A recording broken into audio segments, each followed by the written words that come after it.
era vivo, Deus era com aquele juiz e livrava o povo. O juiz morria, o povo se esquecia do livramento de Deus, caía novamente, o Senhor levantava um novo juiz, e assim sucessivamente. E o interessante, Darlene, aí em 2 Samuel, lê para a gente, o Marcos até comentou comigo semana passada, é interessante a gente ler aí, em 1 Samuel, vamos lá, 1 Samuel 8, de 5 a 7, aí agora a gente vai ler mais um pedacinho aí, que é a continuação, quando Samuel fala para o povo, vocês querem um rei? Então tá bom. É isso que vocês querem aí? Qual que é? É 1 Samuel 8, eu vou ler com vocês aqui, peraí. Eu vou ler outra parte. 1 Samuel 8, a partir do verso 10, diz assim: Referiu Samuel todas as palavras do Senhor ao povo que lhe pediam um rei, e disse: Este será o direito do rei que houver de reinar sobre vós. Ele tomará os vossos filhos e os empregará no serviço dos seus carros e com seus cavaleiros, para que corram adiante deles. E os porá, uns por capitões de 1000, por capitões de 50, outros para levarem seus campos e ceifarem as suas messes, e outros para fabricarem suas armas de guerra e o aparelhamento de seus carros. Tomará as vossas filhas para perfumarias, cozinheiras e padeiras. Tomará o melhor de vossas lavouras e de vossas vinhas e dos vossos olivais, e dará aos seus servidores. As vossas sementeiras e as vossas vinhas dizimará para dar aos seus oficiais e aos seus servidores. Também tomará os vossos servos e as vossas servas, e os vossos melhores jovens, e os vossos jumentos, e os empregará no seu trabalho. Dizimará o vosso rebanho, e vós sereis por servos. Então, naquele dia, clamareis por causa do vosso rei que houverdes escolhido, mas o Senhor não vos ouvirá naquele dia. Depois de toda essa explanação, vocês querem um rei? É isso que vai acontecer. Olha o que o povo responde aqui, ó, no verso 19. Porém, o povo não atendeu a Samuel e disse: Não, teremos um rei sobre nós. Irmãos, o Marcos falou a semana passada, não estou falando nenhuma novidade. Vocês vão sofrer na mão de um rei, vocês vão se arrepender. Vocês preferem trocar um Deus bondoso que tem livrado vocês dos seus inimigos por um homem que vai dominar sobre vocês? Vocês querem isso? O que o povo responde? É isso que a gente quer. A gente vê muitas coisas acontecendo no nosso meio, tantas influências que a gente tem sofrido de um mundo caído, de uma sociedade corrompida, e é isso que a gente prefere, ao invés de ser submisso a um Deus bondoso. E olha que nessa época aqui, Jesus não tinha morrido ainda através desse povo. A gente já passou pela cruz. E a gente pesa na balança o que Deus oferece, o que o mundo oferece, e a gente, não, eu quero isso aqui mesmo. Vou voltar lá um pouquinho, para Juízes. Vocês estão vendo aqui, ó, esse pedacinho aqui, ó. Aqui fica o Monte Tabor. É aqui que vai acontecer a nossa história. Vamos lá? Juízes 4. De 1 a 3. Agora acho que não. Obrigado. Quem achou? Juízes 4, de 1 a 3. Os filhos de Israel tornarão a fazer o que era mal perante o Senhor, Depois de falecer Eude, entregou-os o Senhor nas mãos de Jabim, rei de Canaã, que reinava em Azor. Cícera era o comandante do seu exército, o qual então habitava em Harosete-Ragoim. Clamaram os filhos de Israel ao Senhor, porquanto Jabim tinha 900 carros de ferro, e por 20 anos oprimia duramente os filhos de Israel. 20 anos de opressão. É assim que começa a nossa história. Um homem com um poderio bélico enorme para a época. Eu nunca participei de uma guerra, graças a Deus, mas 900 carros passa por cima de muita gente, né? E Cícera, que era o comandante, oprimia esse povo por 20 anos, porque tinha um poderio bélico assustador para a época. O povo está naquela, né? O Senhor levanta o juiz livra o povo. O que diz no verso 1? Voltaram a cair. E o que acontece com a queda? A opressão. Por 20 anos. 4 até 7. Débora, profetisa, mulher de Lapidote, julgava Israel naquele tempo. Ela atendia debaixo da palmeira de Débora, entre Ramá e Betel, na região montanhosa de Efraim, e os filhos de Israel subiam a ela a juízo.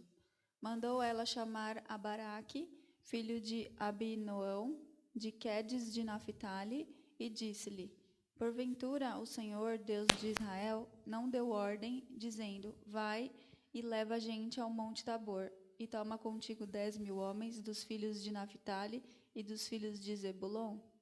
E farei ir a ti para o ribeiro Quizon, a Cícera, comandante do exército de Jabim, com os seus carros e as suas tropas, e o darei nas tuas mãos. Então, o Senhor levanta um juiz. E o juiz não é Baraque, que a gente está estudando.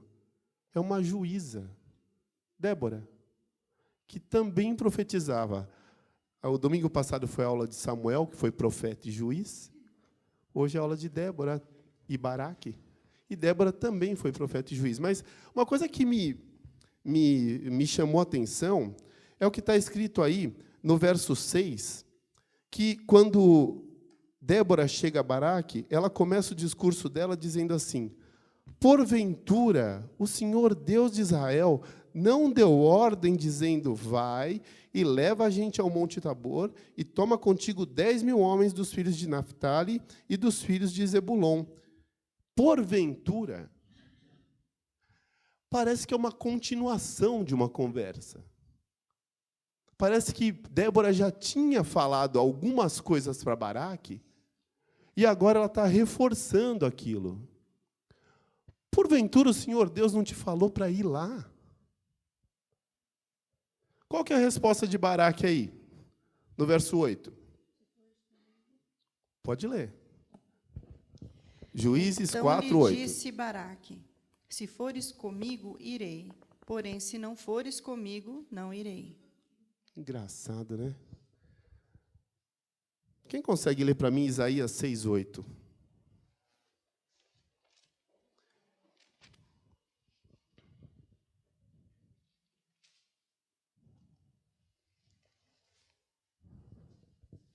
Depois disto, ouvi a voz do Senhor que dizia: a quem enviarei e quem há de ir por nós? Disse eu: eis-me aqui, envia-me a mim. Eis-me aqui, envia-me a mim.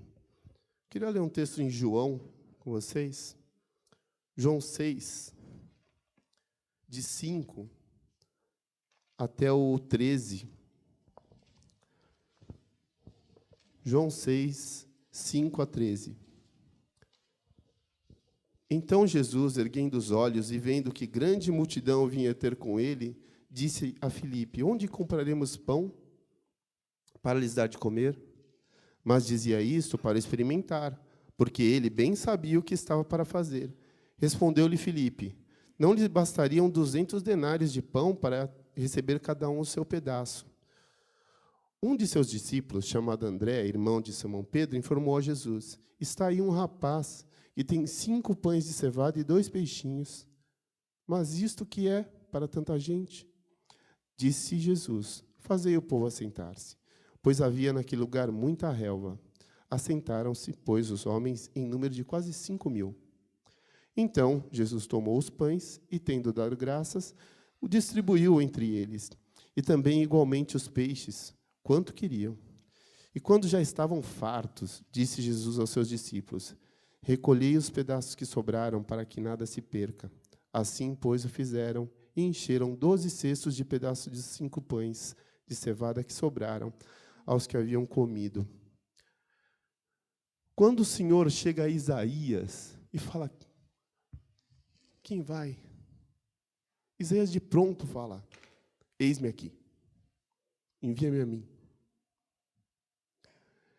Eu não vejo nenhuma discussão aqui em João com o dono daqueles 5 pães e 2 peixinhos. Vamos dividir isso aí? Vai ser bom, todo mundo vai comer. O que o texto nos leva a crer é que este moço entregou o que tinha para Jesus.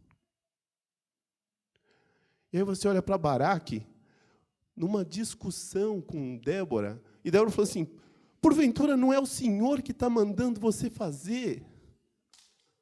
E a resposta dele: bom, pode ser, mas se você for comigo...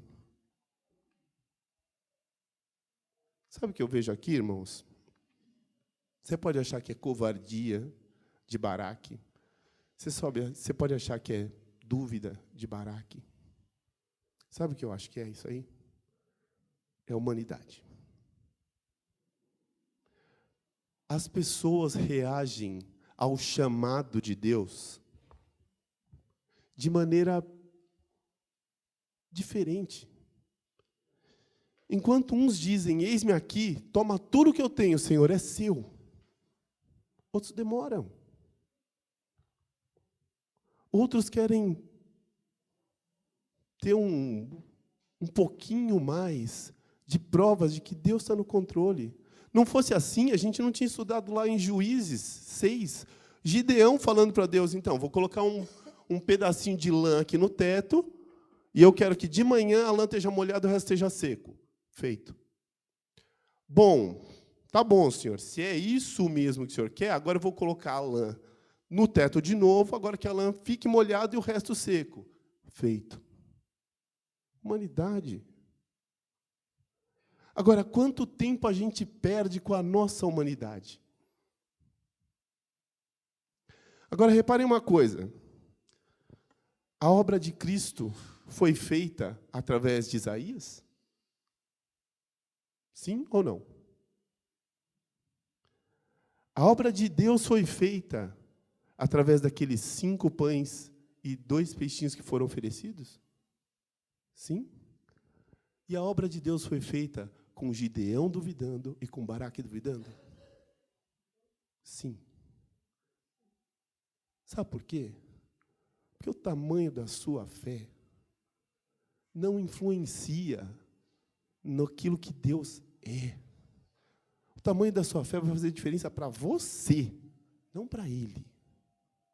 A obra dele Ele vai fazer. Agora, que bom quando Deus olha para um servo e fala: levanta, e o servo fala: eis-me aqui. Eu vou, porque eu confio. De primeira. E quão rápido as coisas se transformam quando tem essa atitude.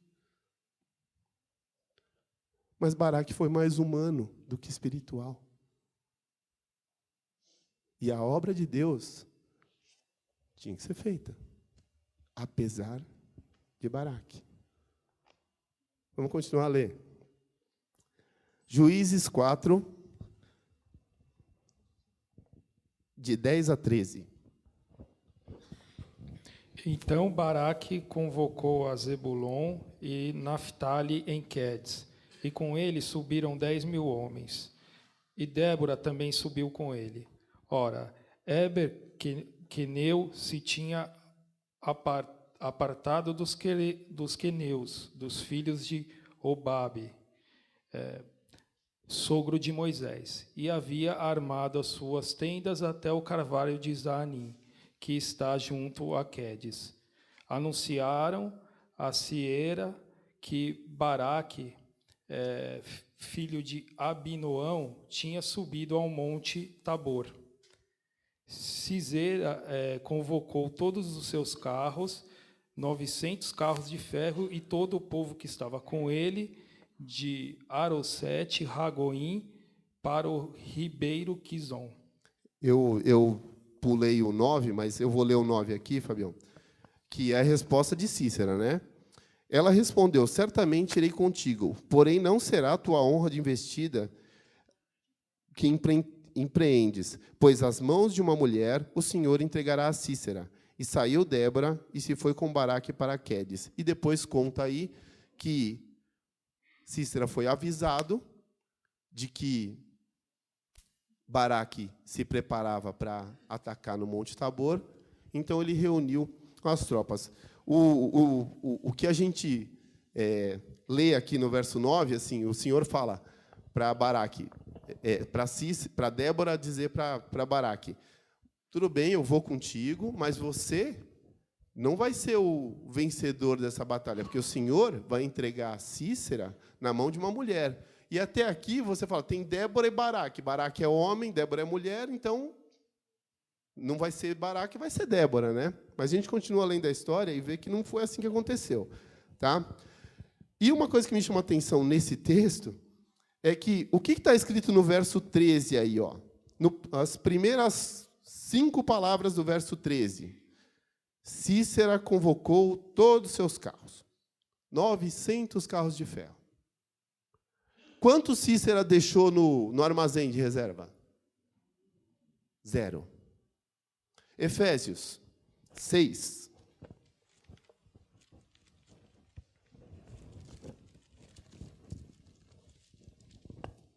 Quem consegue ler para mim do 11 até o 18? É bem conhecido.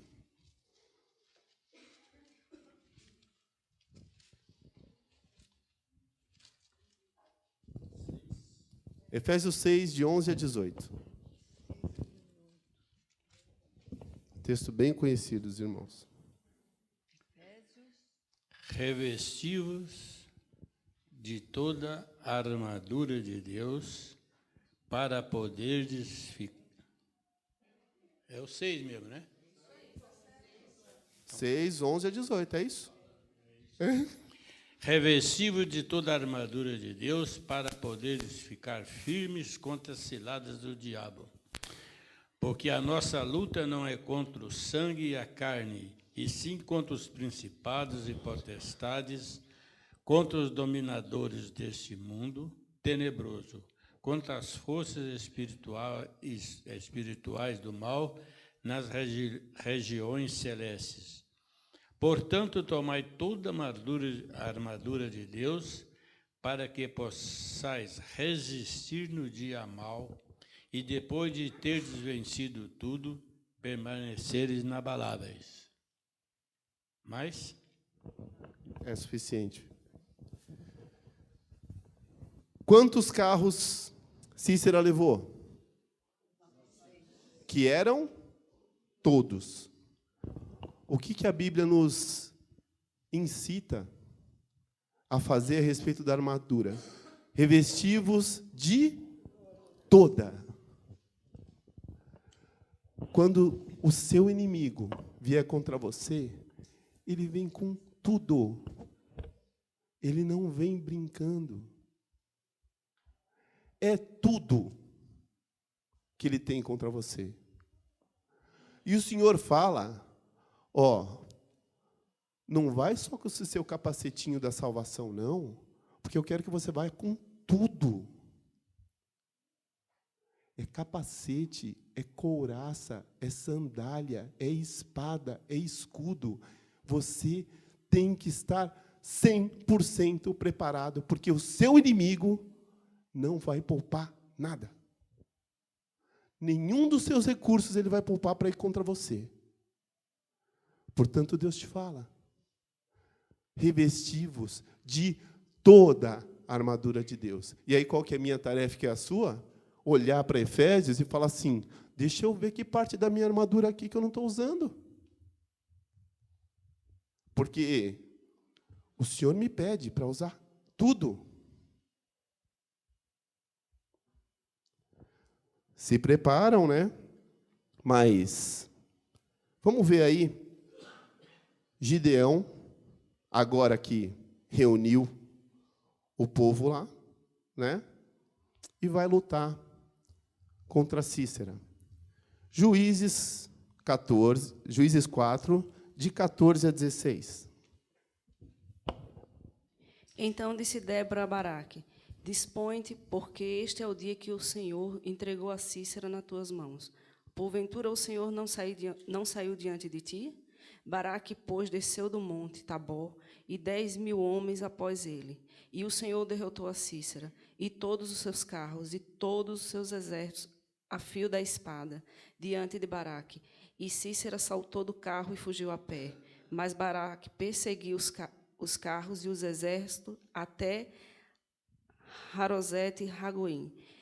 E todo o exército de Cícera caiu a fio da espada, sem escapar, nem sequer um. 1 Samuel 17, 47.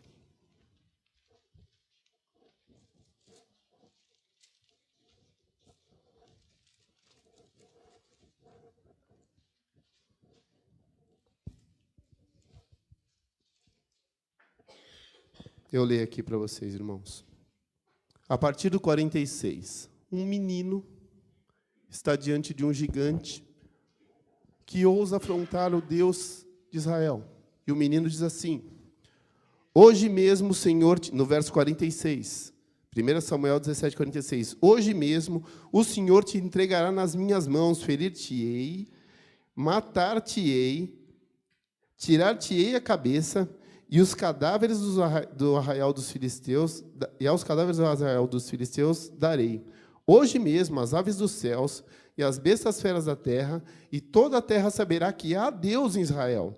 Saberá toda essa multidão que o Senhor salva, não com espada, não com lança, porque do Senhor é a guerra, e ele vos entregará nas nossas mãos. O que diz lá em Juízes? No verso 15, Baraque foi lutar, não foi? Quem lutou? O Senhor. Davi sabia disso. Davi sabia que do Senhor é a guerra. Se prepare, irmão. Veste toda a sua armadura. Mas não confia em você. A recomendação é, se revista de toda a armadura e creia nessa verdade. É o Senhor quem luta. A sua guerra espiritual não pode ser vencida pelas suas forças. Do Senhor é a guerra.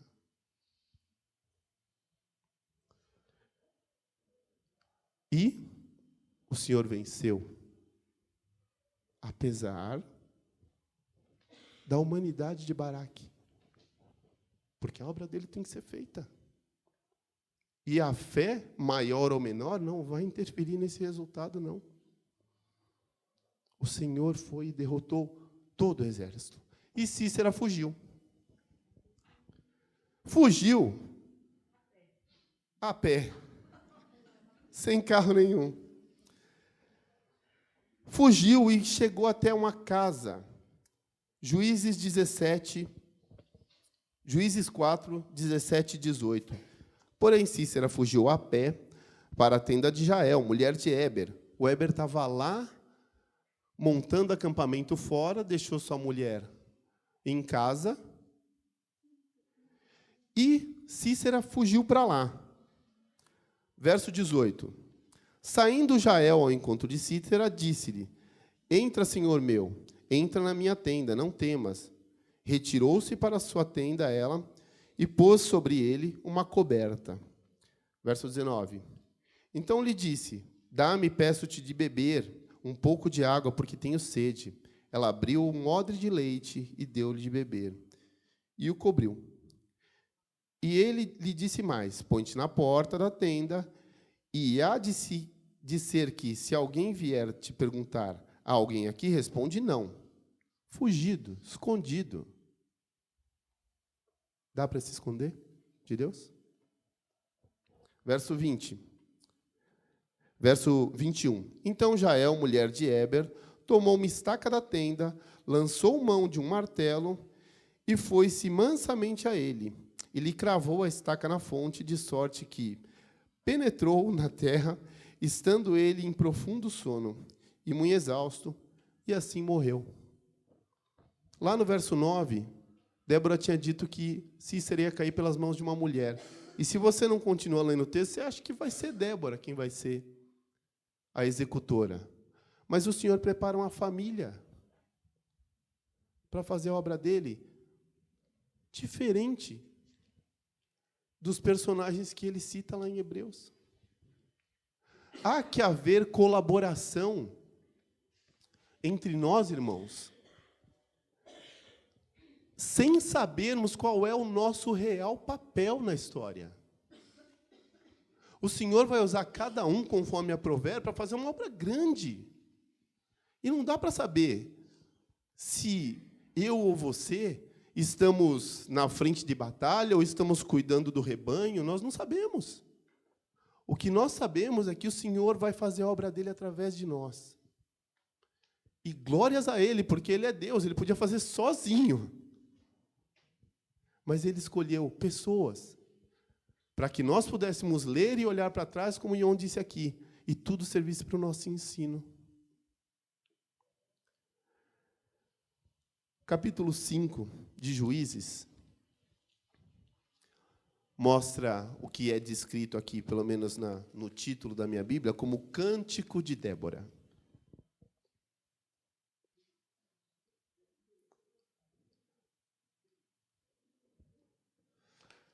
O Cântico de Débora. Só que ele começa dizendo que dois cantaram, né? Verso 5:1. Naquele dia cantaram Débora e Baraque.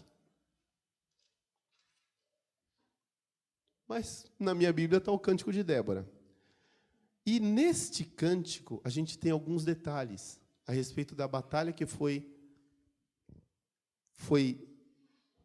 vivida ali no Monte Tabor. Olha o verso 4. Juízes 5:4. Saindo tu, ó Senhor, de Ser, marchando desde o campo de Edom, a terra estremeceu, os céus gotejaram, sim, até as nuvens gotejaram águas. Não foi uma batalha seco. Foi uma batalha debaixo de chuva. Interessante. Verso 8. Escolheram-se deuses novos, então a guerra estava às portas.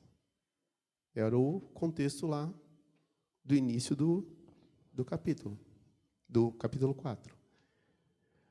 Não se via escudo nem lança entre 40.000 em Israel. Quantos carros Cícera tinha? 900. Israel não tinha escudo nem lança.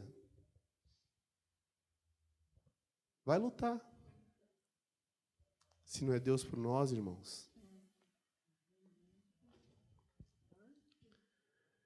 Verso 20 até o 23. Juízes 5, de 20 a 23. Desde os céus pelejaram as estrelas contra Cícera. Pelejaram as estrelas contra Cícera. O ribeiro Quizon os arrastou. Quizon, o ribeiro das batalhas. Avante, ó minha alma, firme. Então, as unhas dos cavalos socavam pelo galopar, o galopar dos seus guerreiros. Irmãos, a gente já viu que era embaixo de chuva, né? A batalha. Você sabe o que é um ribeiro? Quem é do interior, eu não sou do interior, mas quem é do interior vai saber o que é um ribeiro. Ribeiro não chega a ser um riacho. Entendeu? É uma água correndo ali, mas que você não consegue nem nadar nele. A Bíblia fala que, pela ação de Deus, os cascos dos cavalos afundavam na terra. E, por consequência, os cavaleiros e os soldados que estavam junto também afundavam. 900 carros de ferro, todos inutilizados. Chuva. Chuva. E não sobrou ninguém. Você acha que o Senhor olha para o seu inimigo e fica pensando assim, como é que eu vou derrotar esse aí? Para ele é simples demais.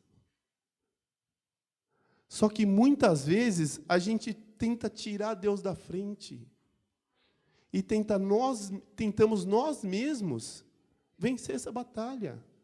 E aí tem esforço físico, desgaste, choro. E o Senhor fala, deixa que eu resolvo. São 900 carros, eu vou vencer com gotas d'água. Fala se eu e você seríamos criativos a esse ponto, sábios a esse ponto. Não, o Senhor vai fazer brotar carruagens de fogo e vai queimar, e vai consumir. Simples gotas d'água. Só isso. Ele é o Todo-Poderoso, a natureza está em suas mãos. Ele vai fazer. Creia que Ele vai fazer da maneira mais espetacular e surpreendente que você pode imaginar. Ele vai fazer.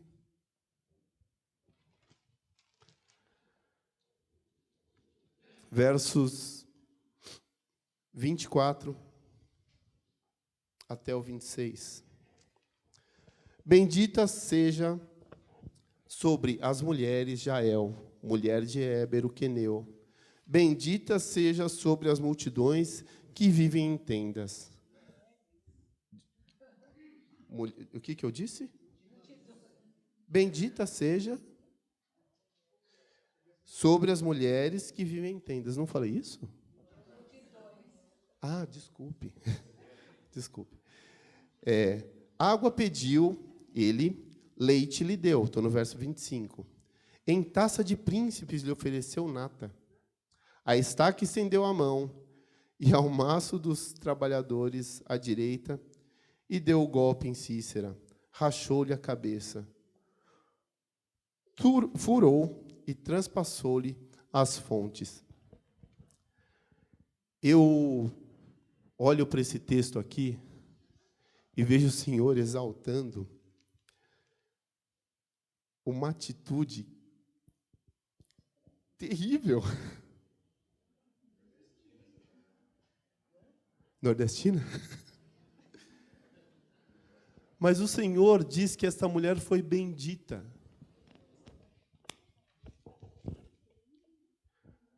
Gente, nós temos pouca condição de identificar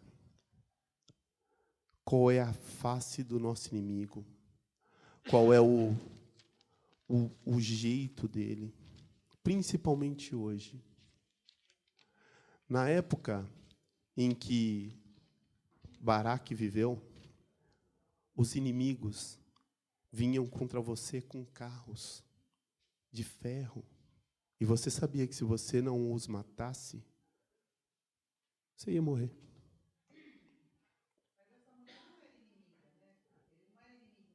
Não. Deus a usou. Sim. Usou a família, né? Porque o marido estava em tendas e avisou a Cícera. Aí, aí eu já não entro nesse ponto, mas ela não era inimiga dele, não. Não era inimiga. Não, ele sabia o que era, né? Eles sabiam, Sim. todos sabiam que Cícera era inimigo do povo. Havia paz entre ela e o marido, entre o marido e Cícera.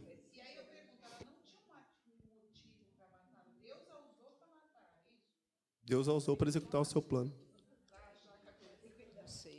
Agora, gente, o que eu... Marcelo, deixa eu só trazer um parênteses que eu acho muito interessante nesse capítulo 5. Existe uma missão muito importante das mulheres que chama Desperta Débora. O Desperta Débora é uma missão que ora, são mulheres que oram pelos seus filhos. E esse texto do capítulo 5 é isso. O lema de Desperta Débora, eu sei porque eu faço parte do Desperta Débora, são mulheres de joelhos, filhos em pé. Então, aqui no versículo 7, ela fala assim, né, levantei-me por mãe em Israel. Ela é a mãe. E aí, no versículo 12, você ouve ela falar, desperta, Débora, desperta. Desperta, acorda, entoa um cântico. Levanta-te, Baraque, e leva presos os que te prenderam, tu, filho de Abinoão. Então, a gente vê algumas coisas que a gente, às vezes, pensa que uma missão está assim, tem um nome bonitinho, tem um nome aí por trás, legal. Não, tem toda uma história, tem todo um estofo, tem toda uma coisa que na verdade, um histórico que faz, né, depender. Então, você está falando da Débora, e ela tem uma importância impressionante em Israel, porque ela era mãe, ela se considerava mãe de Israel. Né? Então, estava cuidando, né? Exatamente. Então, eu quis trazer isso porque eu acho assim, interessante a gente, às vezes, saber o porquê de uma missão. Né? O Desperta Débora está aí para isso. Ela é isso. A gente fala, mas por que Desperta Débora? Porque faz parte do cântico dela. Obrigado, né? E é verdade, ela se coloca como mãe porque está cuidando de libertar aquele povo. Eu estava falando para vocês que, na época em que Baraque viveu, você via o seu inimigo vindo contra você com carro, com espada, com lança. Mas, hoje em dia, o nosso inimigo vem disfarçado, né? Nosso inimigo vem disfarçado de programa de televisão. Nosso inimigo vem disfarçado de música. Nosso inimigo vem disfarçado de cordeiro. E é um lobo. Que o Senhor nos dê a sabedoria para reconhecer e separar o que é dele e o que não é dele. E que o Senhor nos dê a coragem nas nossas vidas para matarmos aquilo que não é dele.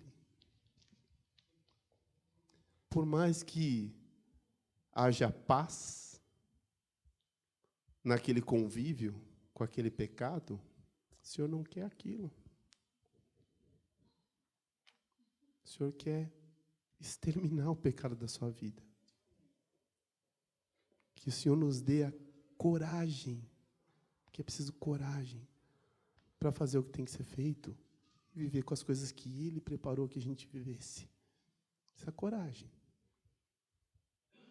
Porque muitos de nós estamos apegados àquilo que nos desvia do foco de Deus, mas que não são o centro da vontade dEle na nossa vida. Verso 31, Juízes 5, 31. Assim, ó Senhor, pereçam todos os seus inimigos. Tudo aquilo que não é seu, Senhor. Que eu tenha coragem de exterminar da minha vida. Porém, os que te amam brilham como o sol, quando se levanta no seu esplendor.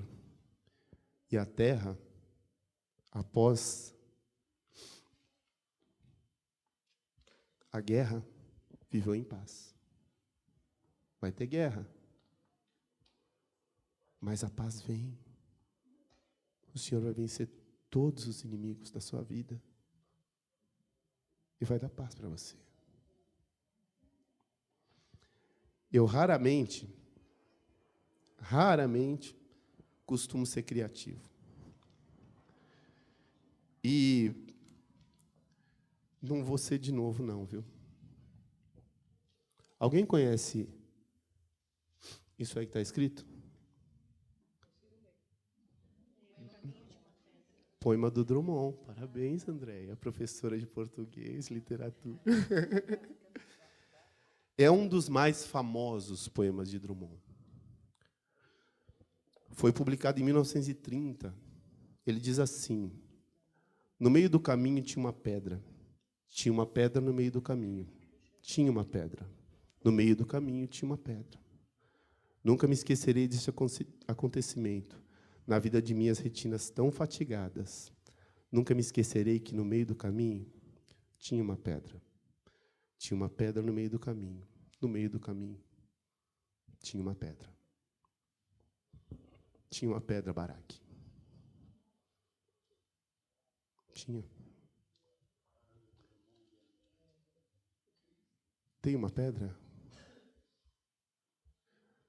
Alguma pedra no meio do seu caminho?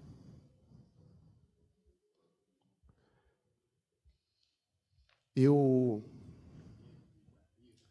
por não ser criativo, vou pedir um argumento que eu li no livro do Max Lucado. Mateus 28.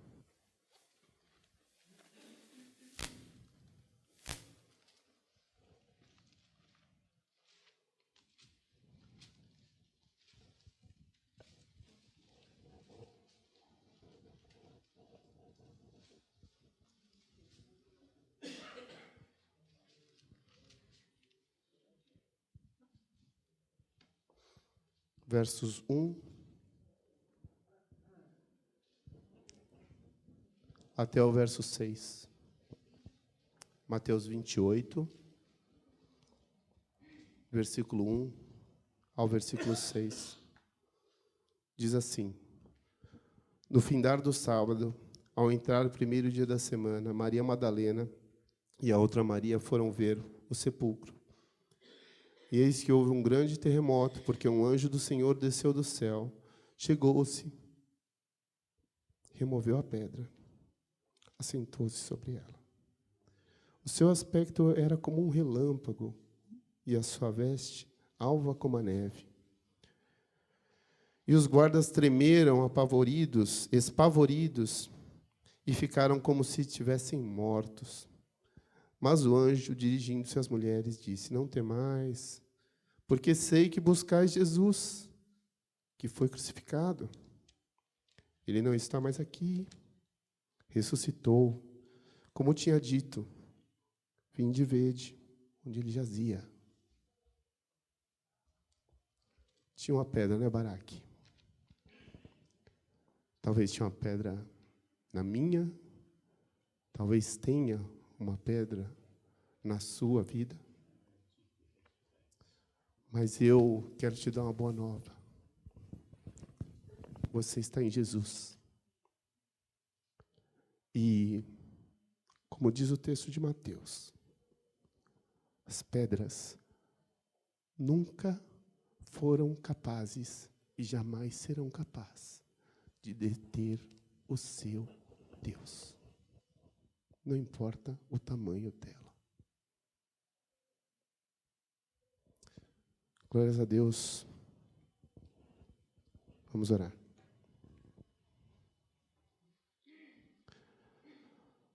Pai querido, Deus santo,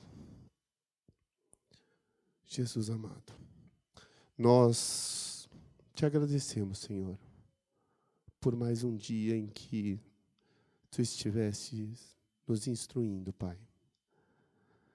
Senhor Jesus, que este trabalho, Senhor, que o estudo da Tua palavra, Senhor, jamais possa ser negligenciado pelos Teus servos, Pai. Que nós possamos, Senhor, com alegria, abrirmos a Tua palavra, não só no domingo, Senhor, todos os dias, Senhor, e ouvirmos aquilo que Tu queres que aprendamos, Pai querido. Senhor amado, eu te louvo e te agradeço, Senhor, porque neste lugar há um cuidado, há seriedade ao estudar, ao abrir a tua palavra, Pai querido. Que o Senhor nos fortaleça, que o Senhor nos mantenha firmes no propósito que é conhecermos cada vez mais a Ti, Pai querido. Te pedimos, Pai amado, que Tu nos fortaleças, que não nos deixes esmorecer, Senhor. E que ao olharmos, Senhor, para as pedras dos nossos caminhos, para os nossos inimigos, Senhor, nós possamos enxergar apenas a Tua vitória, Pai querido, sobre eles. Nós temos a plena convicção, a firme certeza de que é o Senhor quem os vence, Pai querido.